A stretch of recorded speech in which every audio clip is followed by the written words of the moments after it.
Assalamualaikum warahmatullahi wabarakatuh.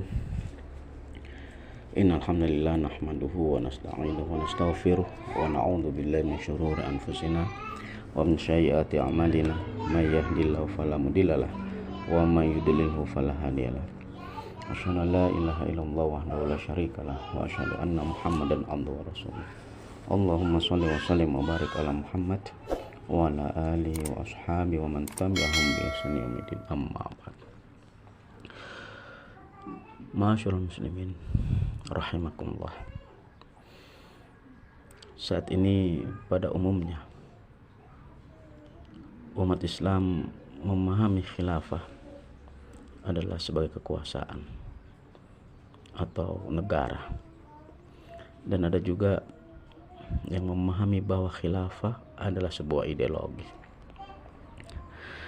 Dan ini adalah pemahaman yang kurang tepat, yang sengaja terus-menerus diviralkan oleh musuh-musuh Islam agar umat Islam di dalam melaksanakan ajarannya tidak berada dalam berjamaah atau bersatu, atau agar membuat umat Islam benci atau tidak senang dengan syariatnya itu sendiri. Ini adalah ghazul fikri, program musuh-musuh Islam yang memiliki kekhawatiran, ketakutan jika umat Islam itu bersatu dalam sistem khilafah. Masyaallah muslimin rahimakumullah.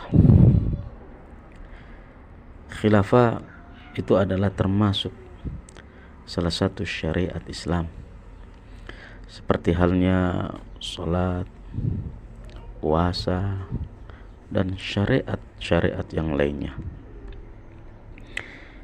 Maka jika khilafah dikatakan sebagai ideologi, itu sudah tidak sesuai dengan definisi ideologi itu sendiri.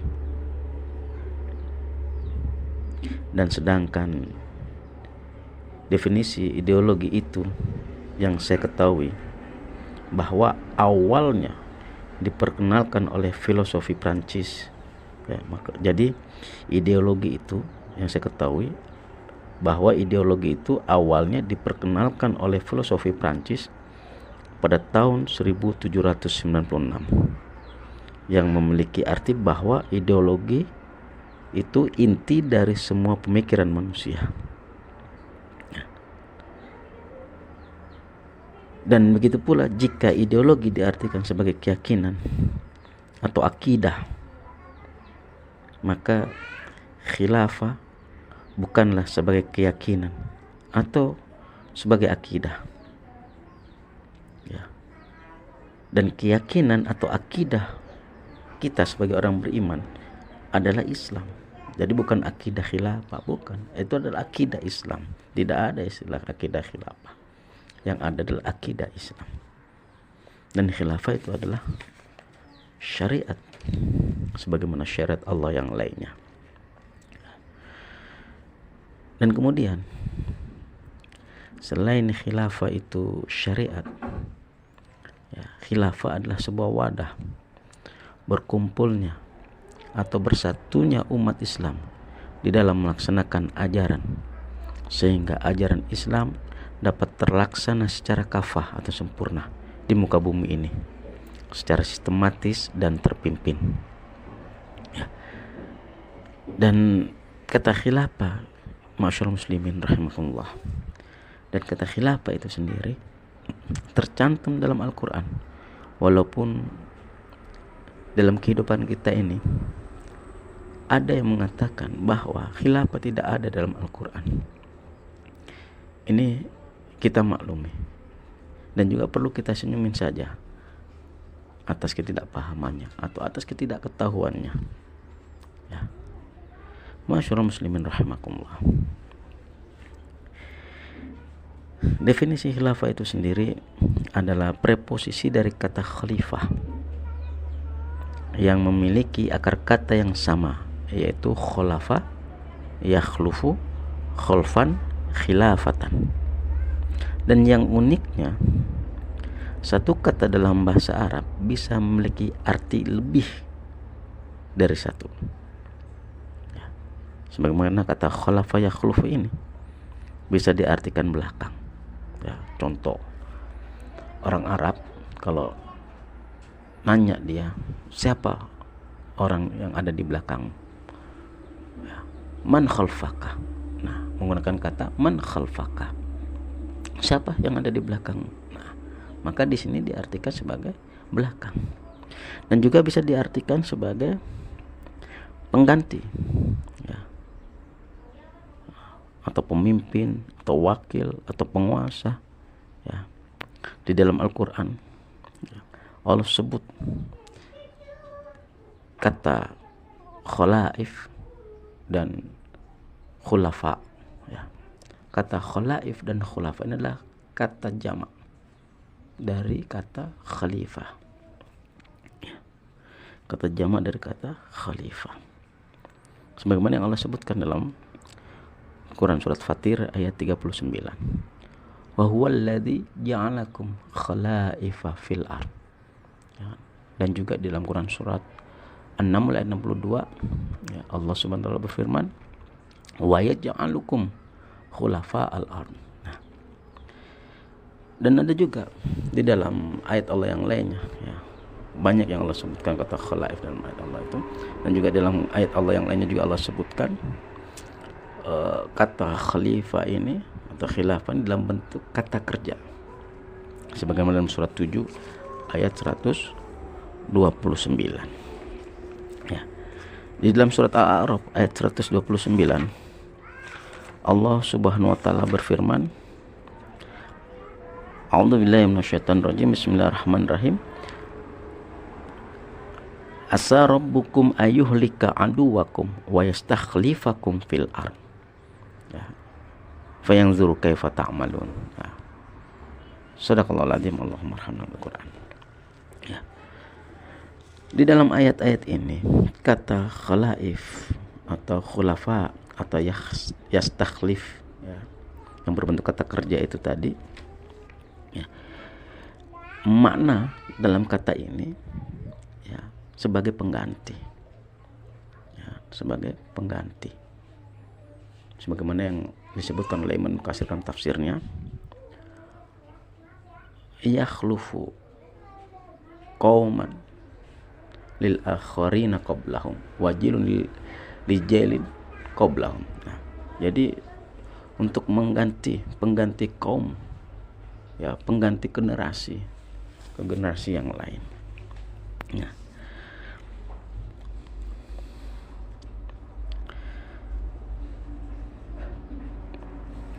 Tuhan fidin rahimakumullah.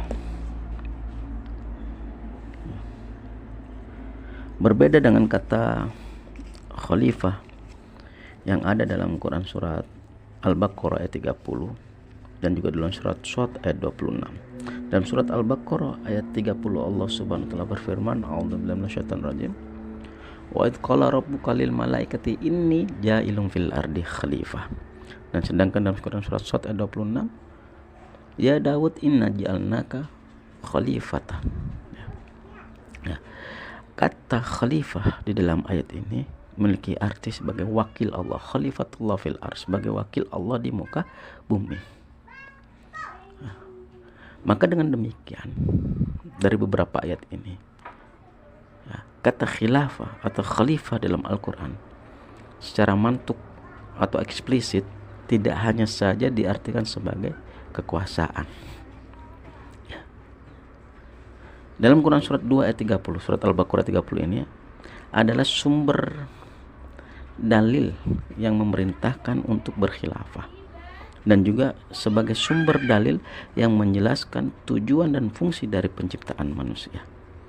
Sebagaimana yang sudah kita ketahui, masyaallah muslimin rahimakumullah, ya, bahwa tujuan Allah menciptakan jin dan manusia adalah untuk ibadah, sebagaimana dalam surat Az-Zariyat, wa ma khalaqtul jinna wal insa illa liya'budun, dan tidak semata-mata aku ciptakan jin dan manusia melainkan untuk beribadah.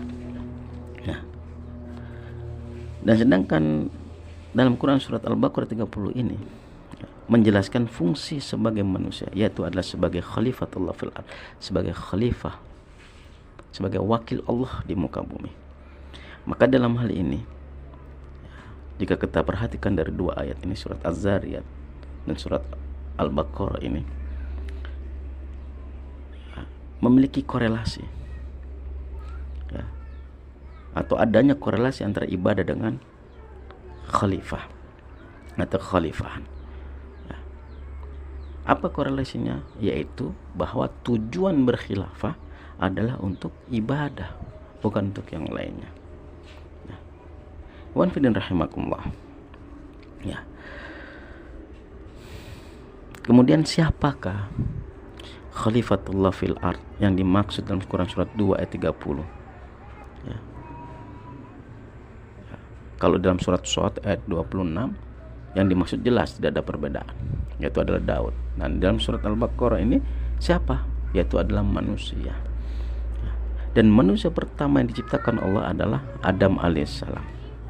Dan Adam alaihissalam ini dikatakan sebagai Khalifatullah fil ard karena siap memikul sebuah amanah yang sebelumnya Allah tawarkan kepada makhluk-makhluk Allah yang lainnya. Ya. Sebagaimana dalam surat Al-Ahzab ayat 72 Allah Subhanahu wa taala berfirman, A'udzu billahi minasyaitonir rajim. Bismillahirrahmanirrahim. Inna aradnal amanata 'alas samawati wal ardi wal jibal fa abaina ahyahmilna wa ashfaqna minha wa hamalal insan innahu kana zaluman jahula. Allahumma rahmah Al-Quran. Sesungguhnya kami mengumumkakan aradnal amanata, sebuah amanat, 'alas samawat, kepada langit, wal ard, kepada bumi, wal jibal, dan juga kepada gunung-gunung. Ketika Allah mengumumkakan amanat atau menawarkan sebuah amanat kepada langit, bumi, dan gunung-gunung, mereka semua fa'abaina, mereka enggan ayahmilna, untuk memikul amanah itu. Kenapa? Washfaqna minna, karena mereka takut atau khawatir untuk mengkhianati amanah itu. Apa amanah itu yang mereka sehingga dikhawatirkan demikian oleh makhluk Allah yang lainnya? Amanah itu adalah kewajiban-kewajiban. Maka barang siapa yang melaksanakan kewajiban-kewajiban yang telah Allah tetapkan itu, maka dia akan mendapatkan pahala. Dan barang siapa yang mengkhianati atau mengingkari atau tidak melaksanakan kewajiban-kewajiban itu, maka Allah akan berikan azabnya. Maka itulah makhluk Allah yang lainnya menolak. Kemudian Allah tawarkan kepada manusia yang pertama Allah ciptakan, itu adalah Adam AS, wa hamalal insan, menerimanya dengan segala keterbatasannya, ya, menyadari kekurangannya. Innahu zaluman, sesungguhnya manusia zalim dan bodoh, dan juga dengan segala konsekuensinya, menerima dengan segala konsekuensi yang akan dihadapinya itu. Ya. Iwan fidin rahimakumullah.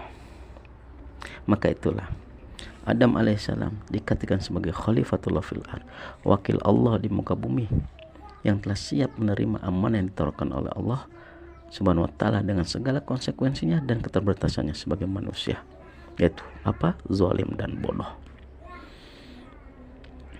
Adam alaihissalam, ya, selain dikatakan sebagai Khalifatullah fil ard, Adam juga disebut sebagai nabi dan rasul, sehingga mempunyai kewajiban untuk menyampaikan apa yang telah Allah amanahkan kepadanya itu kepada makhluk Allah yang ada di muka bumi. Begitu seterusnya sampai nabi dan rasul yang terakhir, yaitu adalah Nabi Muhammad sallallahu alaihi wasallam. Dan sebuah wadah untuk kumpulan manusia yang menerima tawaran amanah Allah Subhanahu wa taala yang ditawarkan melalui para nabinya, yang bekerja sama untuk menyampaikan amanah Allah tersebut kepada makhluk Allah yang lainnya secara sistematis dan terpimpin, adalah jika dalam Al-Quran disebut sebagai al-jamaah, dan kalau dalam bahasa kita atau bahasa Indonesia ini adalah organisasi. Dan al-jamaah pada masa kenabian itu disebut an-nubuwah. Kenapa? Karena pemimpinnya adalah nabi. Maka setelah Nabi Muhammad SAW, ya, wafat, beliau bersabda, wa annahu la nabiyya ba'di, bahwasanya setelahku tidak ada lagi nabi. Yang ada apa? khalifah yang berjumlah banyak, ya.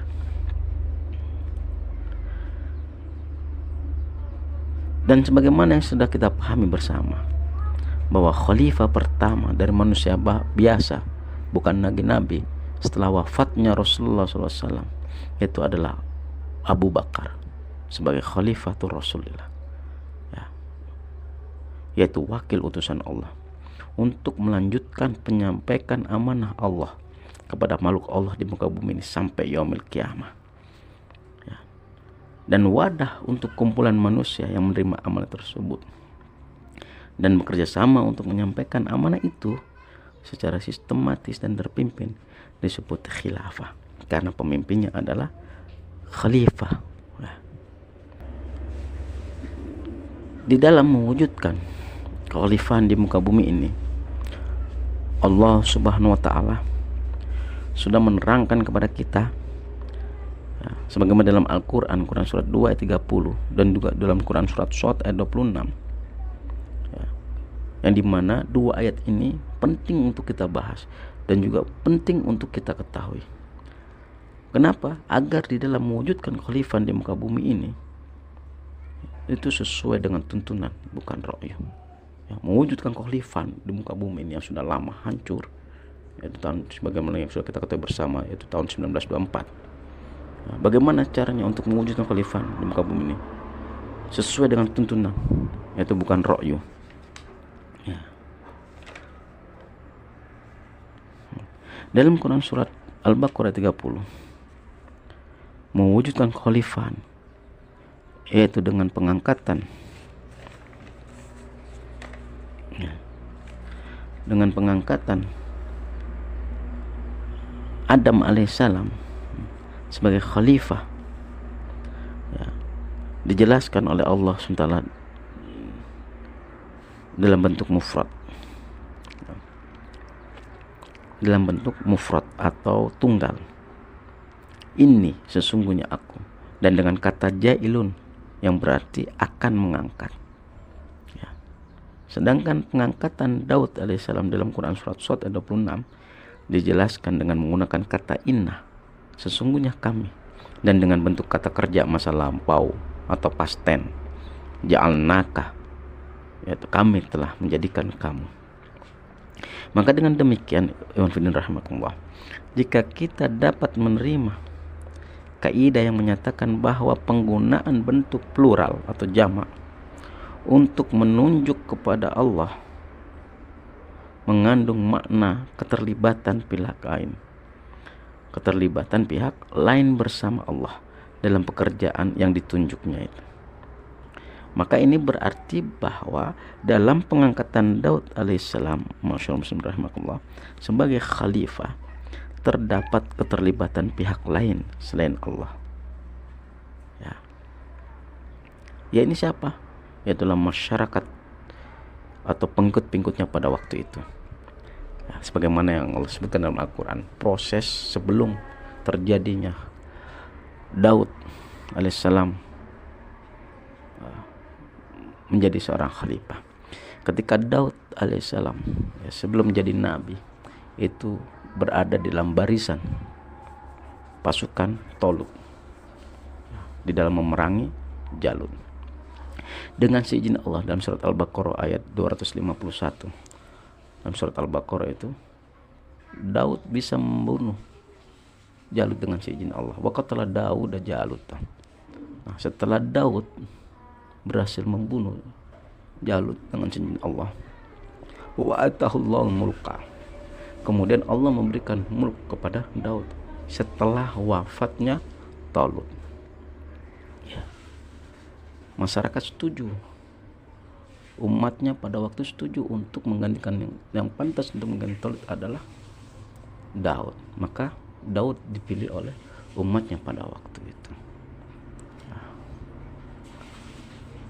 Wal hikmah, dan juga diberikan hikmah oleh Allah, yaitu apa? Mengganti kenabian dari Nabi Samuel. Maka ini berarti bahwa dalam pengangkatan Daud sebagai khalifah terdapat keterlibatan pihak lain selain Allah, yakni adalah masyarakat atau pengikut-pengikutnya, ya. Ini sama dengan proses pengangkatan Nabi Sulaiman alaihissalam. Ya. Nabi Sulaiman alaihissalam mendapatkan kekuasaan, ya, melanjutkan atau mewarisi kekuasaan dari Nabi Daud alaihissalam. Wa warasa Sulaimanu Dauda. Sulaiman mewarisi Daud. Maksudnya bahwa Sulaiman mendapatkan peninggalan dari Daud, yaitu apa? Kekuasaan. Jadi Sulaiman mendapatkan warisan kekuasaan dari Daud alaihissalam sebagai orang tuanya. Ya. Dan ini juga sama seperti halnya kejadian proses pengangkatan Khalifah Abu Bakar, khalifah dari kalangan manusia biasa, ya, yang menjadi wakil Rasul setelah wafatnya Nabi Muhammad SAW, ya, mendapatkan kekuasaan dari Nabi Muhammad SAW, atau dengan kata lain warisan kekuasaan itu dari Nabi Muhammad SAW. Dan disinilah Allah menunjukkan bahwa ini proses pengangkatan atau proses mewujudkan kekhalifahan, ya, di muka bumi ini ketika masih memiliki kekuasaan, ya, ketika masih ada pelanjut estafeta perjuangan tersebut, ya. Berbeda dengan mewujudkan khalifah Adam alaihissalam. Maka di sini wajar apabila pengangkatan khalifah Adam, ya, mewujudkan khalifah Adam ini dilukiskan oleh Allah dalam bentuk tunggal, itu mufrad, ya. Ini ja'ilun fil ardi khalifah, sesungguhnya aku akan menjadikan di muka bumi seorang khalifah. Ini bukan saja disebabkan karena ketika itu kekhalifahan yang dimaksud baru berupa rencana, tapi juga karena ketika peristiwa itu terjadi tidak ada pihak lain bersama Allah yang terlibat dalam pengangkatan tersebut, ya. Dan ini juga menunjukkan bahwa cara mewujudkan khalifah Adam alaihissalam itu